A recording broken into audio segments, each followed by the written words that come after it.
Chapter 15, Shadows of Hope. 3 weeks had bled into a blur since the Iron Reavers' attack shattered the Ellsinore shopping mall. Their once fortress now a graveyard of twisted metal and broken dreams.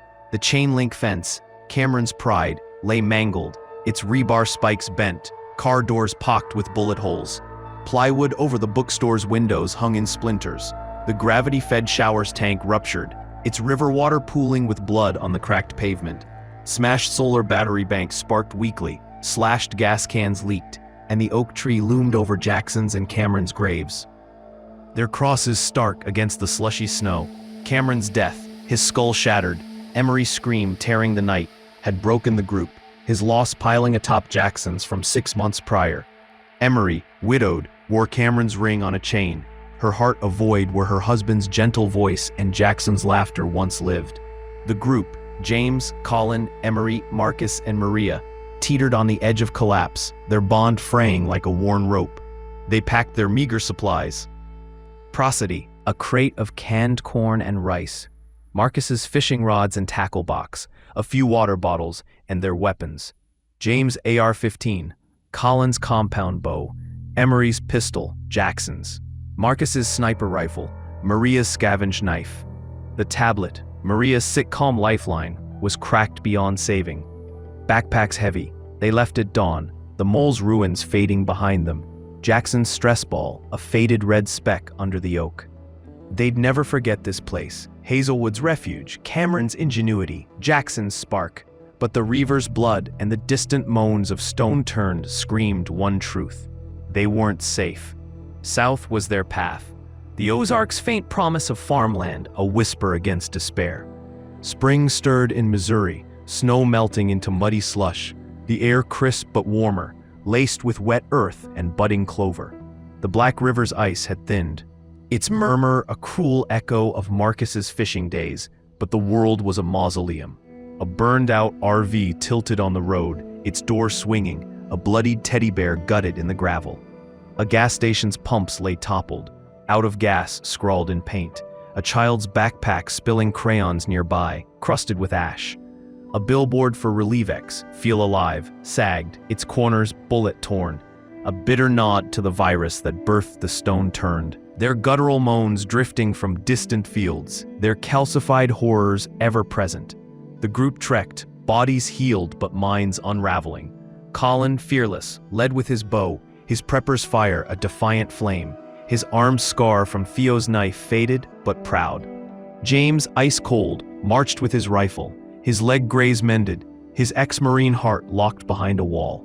Cameron's death a silent burden. Marcus, his gaze piercing, gripped his sniper rifle, fear burned away by kills, his factory worker hands steady as stone. Maria, now 13, walked with a knife sheathed at her belt, her pigtails cropped, her bunny tucked in her pack, a girl hardened by loss, her innocence a flicker. Emery, emotionless, trailed, her pistol holstered, Cameron's ring glinting, her face a mask, her nurse's compassion buried under grief's weight. By noon, they reached a rundown neighborhood south of Ellsinore, a maze of sagging bungalows, their shingles peeling like dead skin, lawns choked with brambles and rusted toys, driveways cradled wrecked cars, one with a bloodied handprint on its hood, another's windshield spiderwebbed, a skeletal hand clutching the wheel. Porches rotted, a rocking chair tipped, its cushion mildewed, a child's sippy cup crusted with blood, a mailbox spilled soggy letters, a garden gnome lay shattered, its painted smile split. The air was thick with mildew and the chalky tang of stone turned, their moans echoing from a distant alley, a low hum that clawed at their nerves. James and Marcus took a rear position, rifles sweeping the cracked street, weeds piercing the asphalt. Collin and Emery led, targeting a faded greenhouse, its windows dark, a home sweet home sign dangling. Collin kicked the door, wood splintering, and they entered, weapons ready. A stone turned lurched from the dining room, its calcified skin glinting, face a ruin of pulsing sores, teeth gnashed to stubs, drooling a sizzling sludge that burned the floor. Emery moved like a specter, her knife flashing, stabbing its neck with lethal precision, the blade crunching through bone. The creature collapsed, sludge pooling on the linoleum, its moan fading. Another staggered from a hallway, its arm a club of fused bone, scraping the wall, eyes milky pits. Collin loosed an arrow, the shaft piercing its chest, dropping it in a heap, chalky ooze seeping. The house was clear, its air stale, reeking of rot and dust, a family photo curling on the mantel, smiles frozen in a lost world. They barricaded the door with a bookshelf, the group gathering in the living room, its carpet moldy, a shattered lamp tipped against a wall. Maria sheathed her knife, her eyes sharp but heavy, sitting on a scavenged blanket. Their packs held fishing rods and cans, but hunger loomed, the river distant. They needed shelter, food, a plan, but despair was a heavier burden. Marcus, his rifle propped, spoke, his voice steady but strained. It's warmer now. Spring being around the corner. It will be good for us. We've had a lot of loss recently. We can rebuild. Emery slumped against a wall, her pistol beside her, stared at the floor, her face blank. There's nothing to rebuild, Marcus, she said, her voice a hollow cut. Collin, cleaning his bow, met her gaze, his fearlessness a faint spark. Emery, we've all lost something. We've still got each other. Emery's eyes flashed, bitter. Look here, Mr. Hopeful, I've got nothing left. Her hand clutched Cameron's ring, knuckles white, Jackson's pistol a cold weight. Jackson's death 6 months ago had stolen her friend, his stress ball a ghost of joy.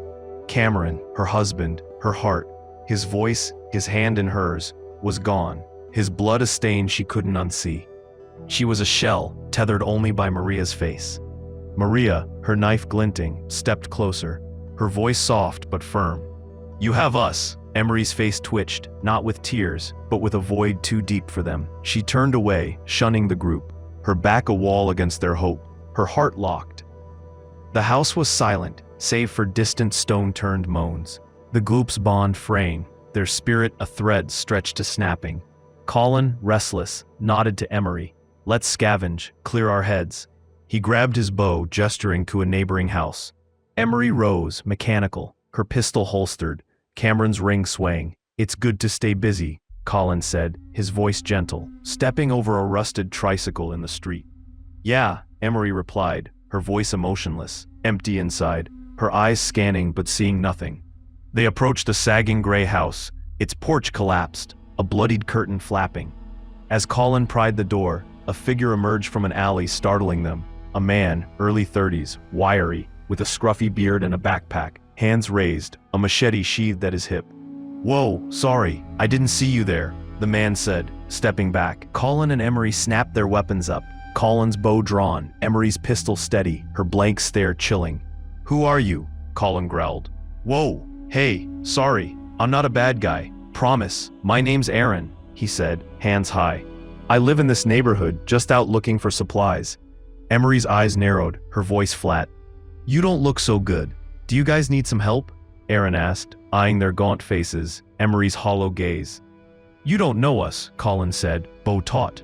No, I don't, but that doesn't mean I can't lend a hand, Aaron replied, his tone earnest. Look, I get it. Strangers can be scary. Our groups had run-ins with some really tough people. Yeah, us too, Collin said, his skepticism unwavering. Aaron nodded, cautious. A biker gang, Iron Reavers, hit us hard, took everything, killed my neighbor, barely got out. Collin's eyes sharpened. Were they led by a man named Theo? Aaron blinked, stunned. How did? They attacked us, took everything from us. Killed my husband, Emery said, her voice a monotone blade, Cameron's ring glinting. Collin backed her up. We've been on the road since the attack. We defeated them, but we lost someone. Well, that gang is also no more. We won, Emery added, her words hollow. Aaron's jaw dropped. You guys beat the Reavers? He paused, then softened. Well, then I have some people you want to meet. If you're interested in tagging along with our group, meet me here tomorrow at noon. I promise, we won't hurt you. Collin and Emery returned to the house. The group gathered on the moldy carpet.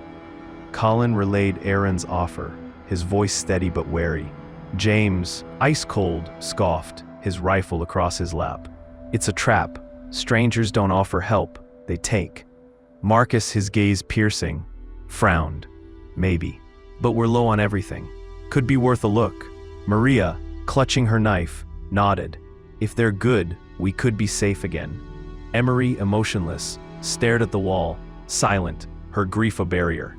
Collin met James' eyes. "We're desperate, James. We've got nothing left to lose." James' jaw tightened, but the group's hunger for hope, any hope, won out. They agreed to meet Aaron at noon, their trust fragile, their weapons ready. The house a temporary shelter in a world Chapter that offered 16, no promises. Providence found. The spring sun climbed toward noon, its light filtering through a haze over the rundown neighborhood south of Ellsinore, where the group, James, Collin, Emery, Marcus, and Maria, had sheltered in a faded green house. 3 weeks after the Iron Reavers razed their mall, leaving Cameron's grave beside Jackson's, despair had nearly broken them. Emery's heart, hollowed by her husband's death and Jackson's loss 6 months prior, was a void, her emotionless mask barely holding. Collin's fearlessness, James' icy resolve, Marcus's piercing gaze, and Maria's knife-wielding maturity were threads stretched thin. Yet Aaron's offer yesterday, a stranger claiming a community half a mile away, had sparked a flicker of hope, tempered by James' skepticism. They'd agreed to meet him at noon, weapons ready, their packs heavy with canned corn, fishing rods, and dwindling water. At the gray house where they'd met Aaron, its collapsed porch and bloodied curtain unchanged, the group waited, tension coiling. Collin gripped his compound bow, James his AR-15, Emery her pistol, Jackson's, Marcus his sniper rifle, Maria her knife, her cropped hair framing wary eyes. The street was silent, save for distant stone-turned moans, their chalky tang faint in the crisp air. Spring's thaw had melted snow to slush, weeds budding through cracked asphalt. But the neighborhood's decay, sagging bungalows, rusted cars with bloodied handprints, a shattered gnome, screamed of a world lost. Aaron appeared, waving, alongside a taller man, both in patched jackets. They carried a machete and a pistol, but in a bold gesture, placed their weapons on the ground, hands raised. "In good faith, take our weapons," Aaron said, his scruffy beard framing earnest eyes. "We truly want peace. We can tell you've been through a lot. I know this is risky for us too, so I hope you take it as a sign of trust." Collin, fearless but cautious, grabbed Sean's hatchet, its handle worn. James, ice cold, took Aaron's pistol, checking its clip. The group lowered their weapons, a fragile truce forming. "As some of you know, I'm Aaron. This is my brother Sean," Aaron began, his voice steady. "We're part of a bigger group. I used to live in this very neighborhood. About half a mile from here is an old football stadium where we're held up. We've got about 21 other survivors, 23 in total. Well, technically 24, one is pregnant." The group stirred, their gaunt faces showing signs of life. Emery's blank stare softened slightly. Maria's eyes widened. Marcus's gaze eased. "We're close-knit, but we're not strong," Aaron continued. "Reavers took that from us, but you rid the world of them. You deserve a place to hang your head." Sean, broader, with a faint scar on his cheek, chimed in.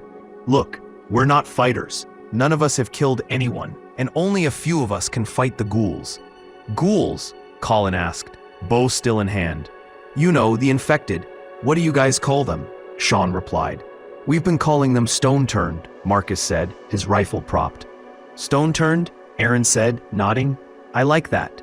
Sean pressed on. "The point is, you guys are strong. The world needs people like you. Join us, work together. You can see for yourselves." Collin glanced at James, whose cold eyes narrowed but softened at Maria's hopeful nod. Emery, emotionless, said nothing, but Marcus's steady voice broke the silence. "Let's see it."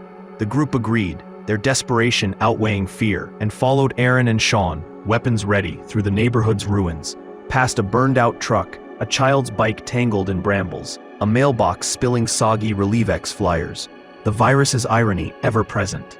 Half a mile later, the stadium loomed, a concrete giant ringed by a chain-link fence, its top coiled with scavenged barbed wire, reinforced with steel plates and sharpened pipes. Plywood and corrugated metal bordered the lower entrances, painted gray to blend with the haze, hiding light. 2 lookouts, armed with hunting rifles, waved from a scaffold tower, their faces weathered but alert. The group's jaws dropped, Maria's eyes sparkling. "This is what we've needed, Grandpa," she said, gripping Marcus's hand. "And you're what we've needed," Aaron said, looking at James and Collin. The gate, a sliding steel panel, creaked open, revealing a bustling community. Aaron led the tour, pride in his voice. "We have a great engineer here, named Danielle. She's a wizard. And a farmer, Danny, he's great too. Here everyone pitches in. No one's going hungry or thirsty." The stadium's field, once turf, was a patchwork of gardens, raised beds of carrots, beans, and potatoes, soil enriched with compost, framed by scavenged wood. Danny, a burly man in overalls, tended rows, waving as water dripped from a sprinkler system, its pipes rigged to a nearby creek. Danielle's design, Aaron noted, gravity-fed, like a miracle. The bleachers were converted into living quarters, tarps and plywood creating private stalls, each with mattresses, blankets, and crates for storage. A communal kitchen, under a canopy, held camp stoves and scavenger pots, the air rich with simmering stew, fish and vegetables, a rare feast. A water station, fed by the creek system, had filtration barrels, buckets brimming with clean water. Showers, in a locker room, used Danielle's gravity-fed pipes, their cold spray a luxury. Solar panels, salvaged from a hardware store, powered lanterns and a radio, its static a faint hope for signals. A garage held 3 vehicles, a pickup, a van, a sedan, gas cans neatly stacked, guarded by a lock. Lookouts patrolled the fence, their platforms built from scaffold and lumber, each with a bell to signal threats. A weapons cache, in a locked shed, held rifles, machetes, and homemade spears, enough for defense but not war. A small medical tent, stocked with scavenged bandages and antiseptics, stood ready, a young woman named Leela organizing supplies. "She's our medic," Sean said, "saved us from infections." Children played in a corner, kicking a patched soccer ball, their laughter a sound the group hadn't heard in months. A pregnant woman, knitting under a tarp, smiled faintly, her hand on her belly. The community buzzed, people mending clothes, sharpening tools, hauling water, each task shared, no one idle. James, ever skeptical, eyed the defenses. "How have you managed to keep out bad guys?" "Well," Sean said, hesitating, "we haven't. That's why we need people like you." "There were more of us." Aaron nodded, grim. "Reavers hit us hard, took half our supplies, killed 4. We've been rebuilding, but we're vulnerable." The tour ended at the bunk area, a row of bleacher stalls with curtains, each with cots and lanterns. The group dropped their packs, awed but wary. Maria's excitement infectious. Collin asked, "What do you call yourselves?" "We've been deciding on community names," Aaron said, "but I think we finally agreed on Providence." "Providence. I like it," Emery said, her voice soft, a flicker of life breaking her emotionless mask, Cameron's ring glinting as she touched it. That night, the group ate together in the kitchen, a stew of fish, carrots, and herbs warming their bellies, the first full meal in weeks.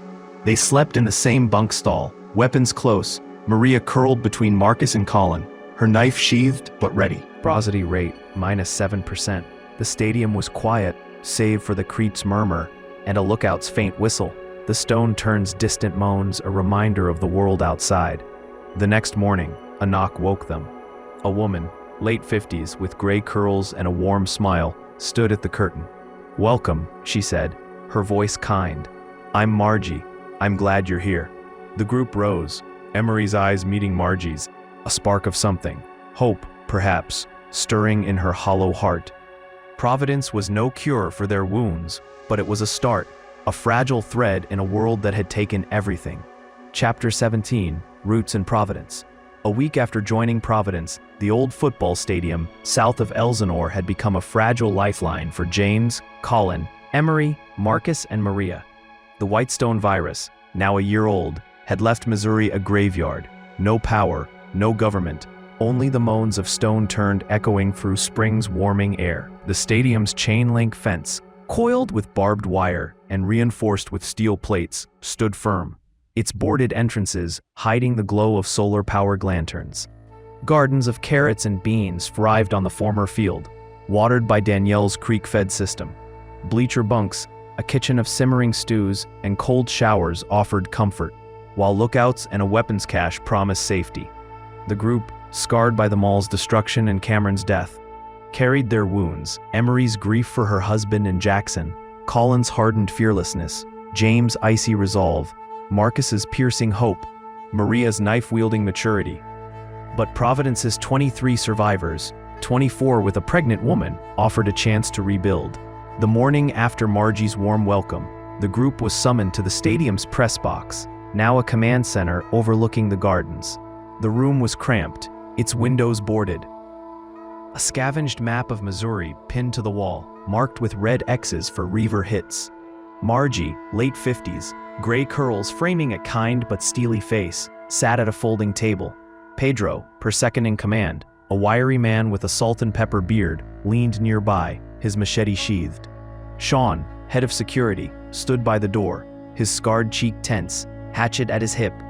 Danielle, chief engineer, a sharp-eyed woman in her 30s, fiddled with a solar battery schematic. Danny, head of agriculture, burly in overalls, smelled of soil. Lila, kitchen and pantry lead, a petite woman with braided hair, clutched a ledger of food stocks. Aaron, scouting leader, leaned against the wall, his scruffy beard framing a cautious smile. The group faced them, weapons holstered but ready. James' AR-15, Collin's compound bow, Emery's pistol, Jackson's, Marcus's sniper rifle, Maria's knife. Margie's gaze was piercing. "You've seen our home," she said, voice firm. "We've taken you in, fed you, but trust is earned. Why should we keep you? What have you done out there?" James, ice cold, stepped forward, his buzz cut graying, eyes hard. "We've all killed people, but never on the offensive. We did it for survival.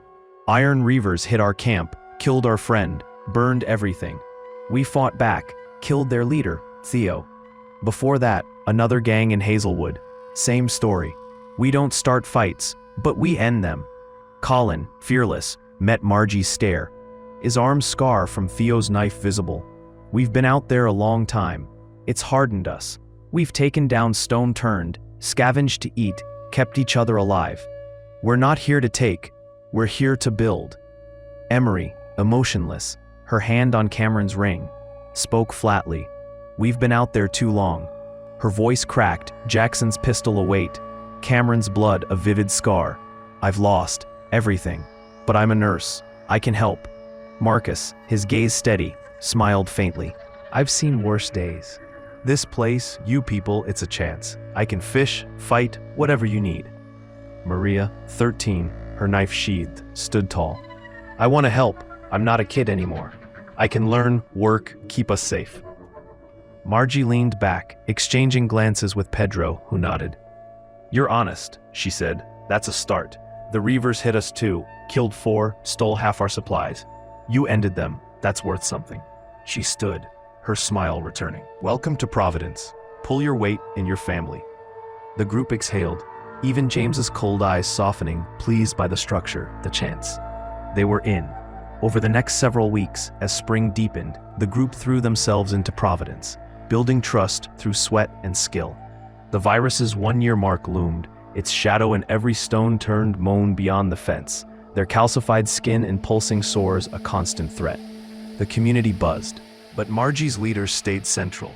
The other survivors, children kicking soccer balls, a pregnant woman knitting, workers hauling water, supportive but in the background. James mentored Sean on security, his ex-Marine precision sharpening the lookouts. In the scaffold tires, he taught Sean to sweep blind spots, rig tripwires with scavenged wire, and rotate shifts to avoid fatigue. "Reavers taught us one thing," James said, adjusting a rifle's scope. "Trust your eyes, not your hope." Sean, eager to step back, soaked it in, his hatchet now a backup to a rifle James helped him master. The lookout's bells stayed silent, a testament to James's drills, earning nods from Pedro. Collin, fearless, took charge of stone-turned defense, training survivors in the stadium's lot. He stood before a dozen recruits, bow in hand, a dummy rigged from sacks and rebar. "Aim for the chest, stops 'em fastest," he said, loosing an arrow that thudded center mass. He taught knife thrusts, using Maria's grip as a model, and convinced everyone to drop ghouls for stone turned, the term spreading like wildfire. "It's what they are, rock hard, empty," he said, echoing Marcus. When a lone stone turned clawed the fence, Collin led a team, his arrow piercing its milky eye. The group's cheers cementing his respect. Aaron, scouting with Collin, marveled at his calm, their runs yielding cans and tools. Emery, her grief a heavy cloak, joined Leela in the medical tent, her nurse's skills a lifeline. Leela, warm but firm, handed her bandages, sharing a story of losing her sister to the virus. Work keeps the pain at bay, Leela said. Emery, clutching Cameron's ring, nodded, her emotionless mask cracking as she stitched a child's cut, her hands steady. She organized the tent, antiseptics, scavenged pills, splints, becoming a co-leader with Leela, their system saving a fevered survivor. Margie praised her, and Emery's faint smile, rare since Cameron, warmed Maria's heart. Marcus, ever hopeful, fished the nearby creek, his rods hauling catfish that Leela turned into stews. He taught Danny to cast, their catches bolstering the pantry, and shared stories of Ellsinore with kids, his laugh a balm. Maria, mature but bright, helped Danny in the gardens, her knife ready as she weeded carrots, her chatter lifting workers. She patched a soccer ball, her bunny now a mascot for the kids, her trust in Providence infectious. By the virus's 1-year mark, Providence thrived. The gardens bloomed, the water system gurgled, the fence held. The group's efforts, James's security, Collin's training, Emery's medical work, Marcus's fish, Maria's labor, wove them into the community. Survivors clapped James's shoulder, thanked Collin after drills, sought Emery for ailments, shared fish with Marcus, and braided Maria's hair. Even James, cold as ever, nodded at Margie's leadership, his trust hard-won, but real. That night the group ate stew in the kitchen, the air rich with herbs and fish, lanterns casting shadows. Margie raised a cup of creek water.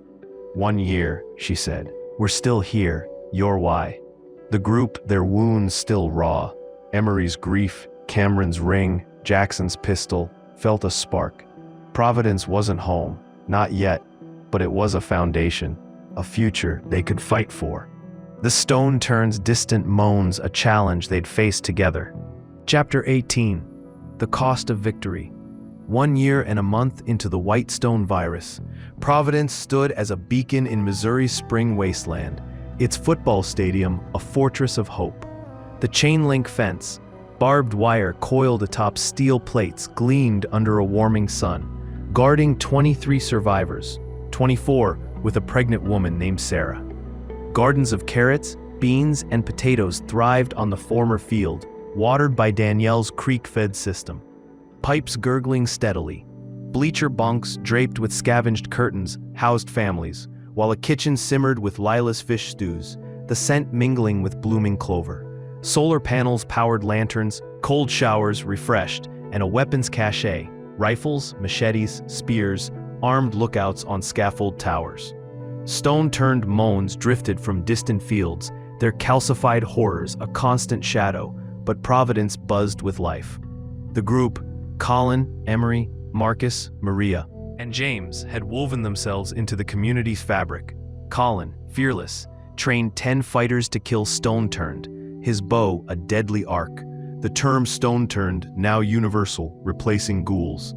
Emery, her grief for Cameron and Jackson softening, co-led the medical tent with Lila, her nurse's hands stitching wounds, Cameron's ring a quiet anchor. Marcus, hopeful, fished the creek, his catfish feeding dozens, his stories lifting kids. Maria, 13, mature with her knife. Weeded gardens with Danny, her patched bunny a mascot for playing children. James, ice cold, had sharpened Sean's security, tripwires and rifle drills making the fence impregnable.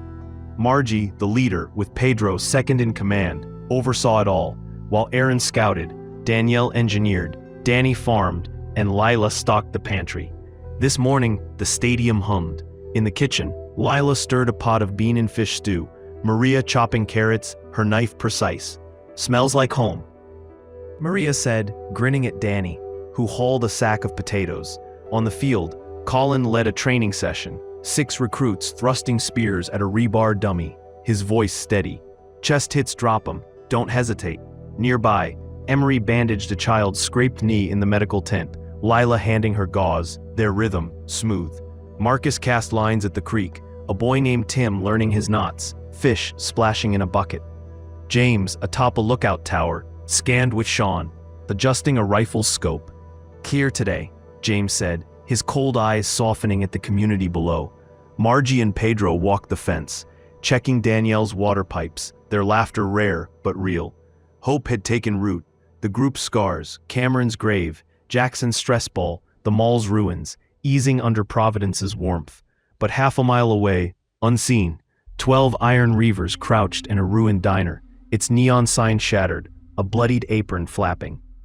Survivors of Theo's defeat, led by a hulking brute named Vance, their eyes burned with vengeance. Spotting Providence's bustle and Collin's group, Vance grinned, his scarred lip curling. "They're together, perfect," he hissed, clutching a Molotov cocktail. "We burn 'em out, take it all." Their rifles, machetes, and stolen dynamite gleamed. Their plan set: hit hard, kill fast, avenge Theo. Midday, as Collin clapped a recruit's shoulder, a fireball exploded at the fence's north corner. Dynamite shredding a steel plate, flames licking barbed wire. Screams erupted, the lookout's bell clanging. "Reavers," Sean yelled, rifle raised. The community froze, then surged. Non-fighters herded kids to the bleachers, Sarah clutching her belly, Lila barricading the kitchen. Providence's 10 fighters, plus Collin, James, Emery, Marcus, and Maria, grabbed weapons, rushing to the field, prepped with trenches and sandbags for such an attack. 12 Reavers charged, Vance leading, his machete flashing, rifles barking. 2 snipers, perched in a tower against the stadium wall, fired. Marcus and a Providence fighter named Eli, their shots cracking. A Reaver's chest exploded, blood spraying. Another's knee shattered, but Vance lobbed a Molotov. Fire blooming on a trench, smoke choking the air. Collin, bow drawn, led the ground defense, his arrow piercing a Reaver's throat, the man gurgling as he fell. James, AR-15 blazing, dropped 2 more, their bodies crumpling, blood pooling in the mud. Emery, pistol steady, fired Jackson's gun, a bullet ripping through a Reaver's shoulder, his scream lost in the chaos. Maria, knife ready, guarded a sandbag line with Danny, her eyes fierce. The Reavers were merciless, their rifles spraying. A Providence fighter named Clara falling, her neck torn open, blood soaking the grass. Another, Tom, took a machete to the arm, collapsing as Vance roared, "Kill 'em all!" Collin tackled a Reaver, his knife slashing the man's gut, entrails spilling, the stench mixing with cordite. Emery's shots downed another, her face blank but precise, Cameron's ring glinting. Marcus's sniper shot burst the Reaver's skull, brains splattering a sandbag, but a Reaver sniper's bullet grazed Eli, blood streaming as he kept firing. James atop the tower with Sean, fired bursts, his AR-15 a thunderclap, dropping a Reaver wielding dynamite, the stick rolling harmlessly. "Keep 'em pinned," James barked, but Vance's rifle flashed, a bullet slamming James's chest, blood bursting through his jacket. He staggered, collapsing, his rifle clattering. Collin, below, saw it, his heart lurching. "James," he screamed, sprinting to the tower, dodging bullets, a Reaver's machete grazing his arm, blood dripping. Collin climbed, finding James slumped, blood pooling, his breath shallow but eyes clear. James grabbed Collin's hand, smiling faintly, his voice a rasp. "You need to take care of the group, kid. It's all up to you now." His grip slackened, eyes dimming, life fading in the chaos. Rage surged in Collin. He grabbed James's AR-15, leaping to the field, spotting Vance, his machete red with Clara's blood. Collin charged, firing, bullets chewing Vance's leg, the leader stumbling. A Reaver swung at Collin, but Maria's knife slashed the man's calf, dropping him. Collin reached Vance, tackling him, their bodies crashing into a trench, mud and blood mixing. Vance's machete slashed Collin's shoulder, pain searing, but Collin drove his knife into Vance's chest, twisting, blood bubbling as Vance gasped, dying in the dirt. The last Reavers fell, Marcus's sniper shot, Emery's pistol, Sean's rifle, until silence blanketed the field, smoke curling, blood steaming. 9 Reavers lay dead, 3 fled into the woods, their dynamite spent. Providence's walls held. The fence scorched but intact, Danielle's pipe still flowing, but the cost was heavy. Clara and Tom dead, Eli wounded, James gone. The community gathered, faces pale, Sarah sobbing, kids clinging to Lila. Collin, bloodied, stood over Vance's body, James's AR-15 in hand, his shoulder and arm oozing. Margie, her gray curls streaked with ash, stepped forward, her voice steady but eyes wet. "You saved us, Collin. Speak to them." Collin faced the survivors, his voice raw but resolute. The stadium silent save for the creek's murmur and distant stone-turned moans. "We can never give up," he said, gripping James's rifle. "The death and loss, Jackson, Cameron, now James, they were family. Just like you, Providence. They died so we could live, and that has to mean something. We won today, but the Reavers could come back. We'll be ready, together, for them, for the stone turned, for whatever this world throws. The crowd stirred, eyes shining, Danny nodding, Leela clutching her ledger, Aaron's fist raised, Maria's knife gleaming, Emery's hand on Cameron's ring, a tear falling. Margie stepped beside Collin, clapping his shoulder, her smile proud. "Collin's right," she said. "I lead, but he's our heart. We work together, for Providence." The survivors cheered, their trust in Collin sealed, his leadership a beacon where Margie's wisdom had paved the way. As the crowd dispersed, the work of survival resumed. Non-fighters, led by Pedro, hauled Reaver bodies to a pit beyond the fence, their bloodied coats and machetes piled for burning, the stench of death thick. Others, including Sean and Aaron, patrolled the perimeter, rifles sweeping for stone turned, their moans louder after the battle's noise. Danielle inspected the scorched fence, her tools clanking, while Leela and Sarah distributed water to shaken kids. Collin and Emery, their wounds bandaged by Leela in the medical tent, took shovels to a patch near the stadium's oak, where Providence buried its dead. The soil was soft, spring's warmth loosening the earth, clover budding around Clara and Tom's fresh graves. They dug in silence, James's absence a weight, the shovels scrape a grim rhythm. Emery, her face hollow, Cameron's ring glinting, broke the quiet, her voice soft but raw. "We've lost so much, Collin." Collin, his shoulder aching, leaned on his shovel, his eyes meeting hers, their bond forged in Hazelwood's ruins.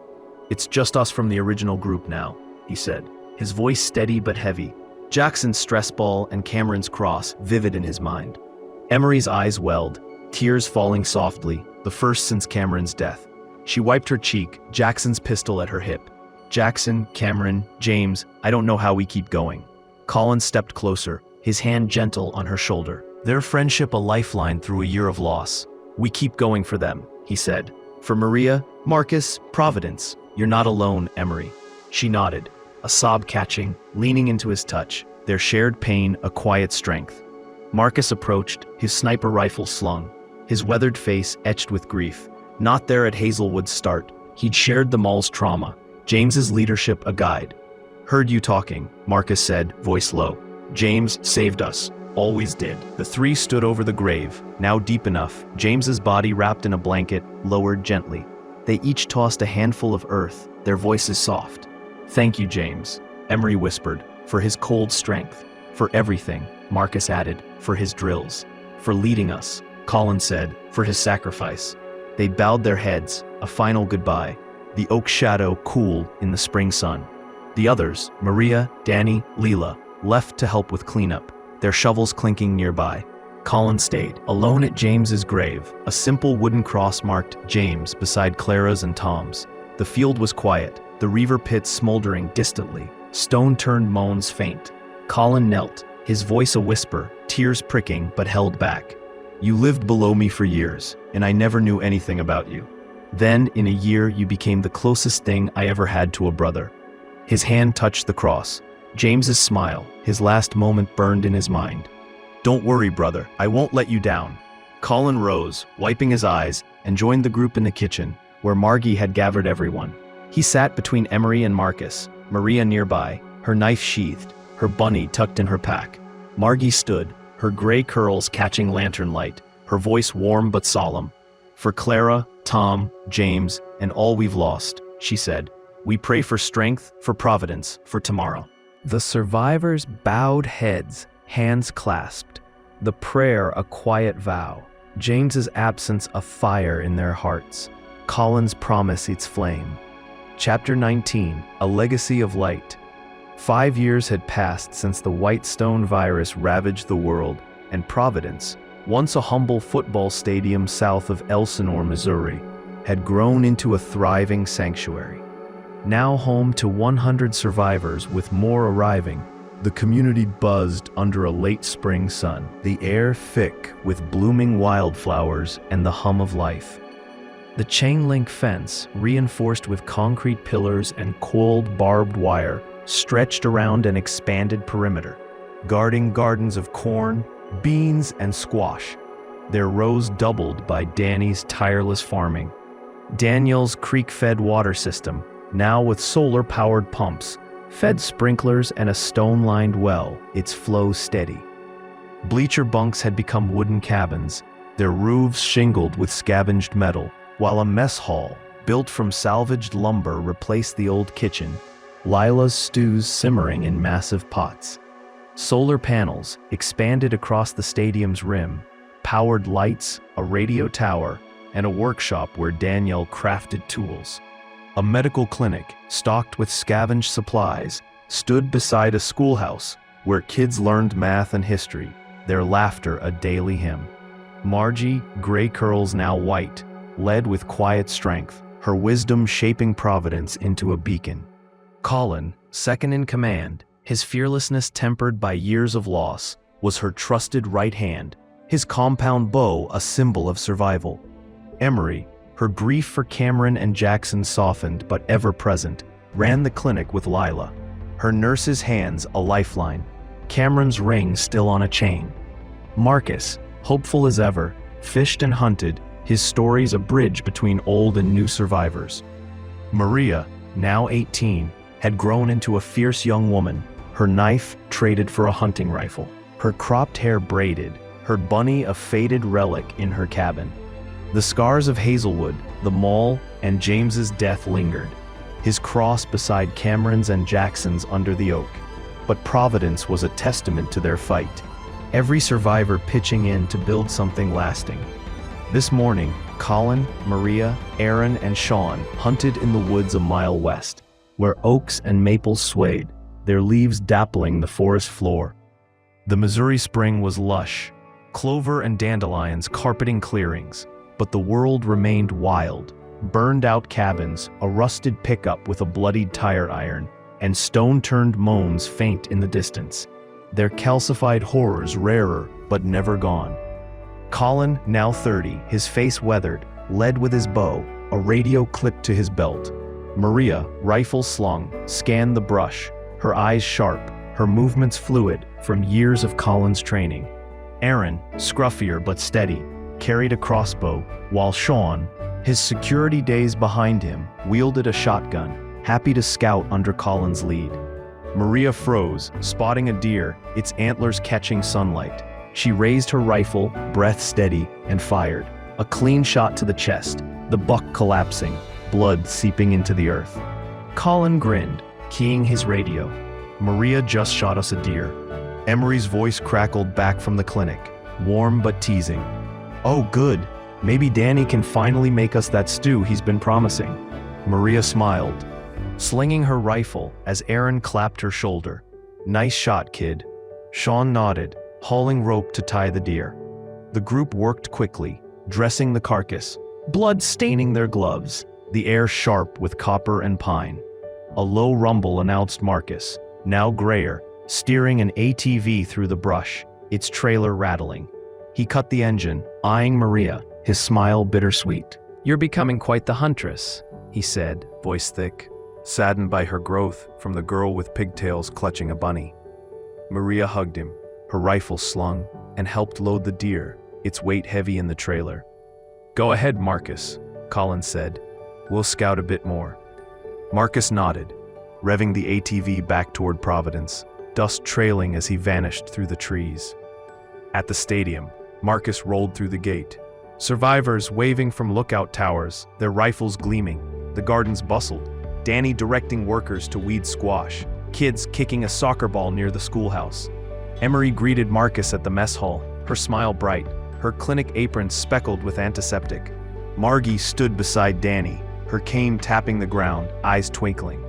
"Finally, that stew," Danny shouted, laughing as he eyed the deer, workers cheering. Marcus unloaded the carcass, Leela already fetching knives. The community's rhythm unbroken, a far cry from the 23 souls 5 years ago. Collin, Maria, Aaron, and Sean pressed deeper into the woods, their boots crunching leaves, the creek's murmur faint. A rusted "Welcome to Ellsinore" sign leaned nearby, bullet-pocked, a Relievex flyer rotting beneath. Maria paused, her rifle raised, spotting movement in a thicket of shrubs. 2 figures stumbled through, a man and a woman, their clothes torn, faces gaunt, one limping with a bloodied leg, the other clutching a broken arm. They gasped, struggling, unaware of the group. Maria lowered her rifle, glancing at Aaron, who nodded, his crossbow steady. "They need help," Maria whispered, her voice firm but kind, tempered by years of survival. Aaron agreed, his eyes scanning for threats. "Look like they've been through hell." Collin, his bow lowered, smiled at Maria and Aaron, his leadership calm but resolute. James' final words. "Take care of the group." A quiet echo. "Well, let's get them some help," he said, his voice warm, the same compassion that had saved Providence now guiding them. The forest was still, the strangers' labored breaths the only sound, and as Collin stepped forward, Maria and Aaron at his side, the story of Providence, built on loss, forged in hope, found its end in a single act of kindness, a legacy for a world still healing.